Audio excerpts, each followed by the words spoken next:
રાજ્યમાં ઠંડીને લઈને અંબાલાલ પટેલે આગાહી કરી। નવેમ્બર મહિનાના અંતમાં ઠંડી પડવાની આગાહી।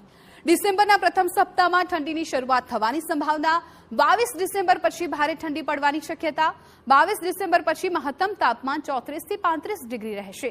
17 થી 20 નવેમ્બર સુધી અરબી સમુદ્રમાં લો પ્રેશર બનવાની શક્યતા। લો પ્રેશર સક્રિય થતા રાજ્યમાં માવઠું પડવાની શક્યતા। ડિસેમ્બરની શરૂઆતમાં ઠંડી આવવાની શક્યતા રહેશે અને 22 ડિસેમ્બર પછી ગાત્રો થીજવતી ઠંડી પડવાની શક્યતા રહેશે।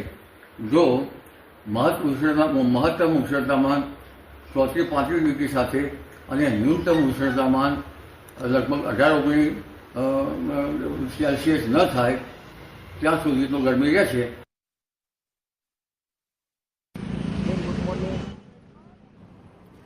તો ગુજરાત લાઈવમાં અત્યારે બસ આટલું જ, પરંતુ TV9 પર સુપર પ્રાઇમ ટાઈમમાં 7:56 કલાકે જોવાનું ના ચૂકશો।